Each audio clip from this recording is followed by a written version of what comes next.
না করলাম চুরি, না করলাম ডাকাই, প্লেট ব্যাগ পোস্ট দিয়ে করিয়ে দিলাম পকাত। আমার আল্লাহ নবীজির নাম 10 টাকা ভিক্ষা দিয়া দান, না দিলি 10 টাকার উপরে দেন। আমার আল্লাহ নবীজির নাম 10টার উপরে ভিক্ষে দেন, দিলি দেন, না দিলি 10টার উপরে ভিক্ষে দেন। এ আবার কোন ডিজিটাল যুগের কই এই ধান্দা বান্দা করা যায় না। আমার পায় সমস্যা তোহি দেহিনে, দিলি 10টার উপরে ভিক্ষা দেন। ও বাপু, তোর পায়ে সমস্যা না সহি সমস্যা? দুটোই। ওরে বাপু, তুমি ভিক্ষে করতেছো না? হ্যাঁ, এর ভিতর টাকা দিলে তো সব পুড়িয়েই যাবি নি। ফুটোটাই নিয়া যাতে আদলি দিলি পড়ে যায়, পাতাটা দিলি বেশি হয়। তা বাপু করিয়ে খাও ভিক্ষে, মানুষ যা পাবি তাই দিবি, একটা দুইটা যা দিবি তোমার তাই লাভ। এ আবার কি সিস্টেম করছো তুমি? কি মানুষের কাছে চা পাও? 10টার উপরেই দেয়া লাগবে। বাপু, তুমি কি চাল ডালির দাম জানো? এই 2-4টা দিয়ে কি জনের খরচ হয়?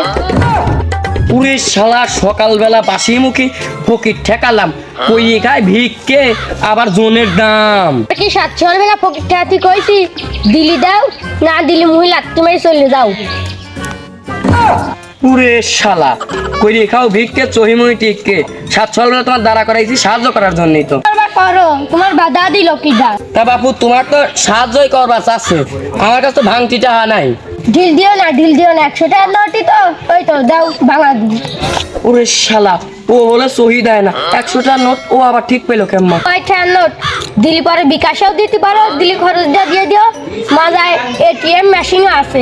ওরে শালা, এ আবার কি ফকির, বিকাশে দিলে খরচ দেওয়া লাগবে, মাদায় আবার বলে এটিএম মেশিনও আছে। মেশিন টেশিন লাগতে না, এদের তোমার 100 টাকা দিলাম, 90 টাকা ফেরত নেবো। দেখুন 90 টাকাই তো ফেরত নিবা, ওই তো নাও। বিরাট ঘাগু মানুষ, আমিও দেখতিস, আমও চালাক কম না। এদের 10, 20, এদের 40, 50, এদের 90। বাপু, আমি অতটাও কানা না, 150টা ছিল, তুমি 10টা দিলে 60টা দিয়ে যাও। ওরে শালা, তো ন্যাংরাও নিয়ে ধর দিলে ধরতে পারবো। বাবু ছাড়ো, থুচ্ছি।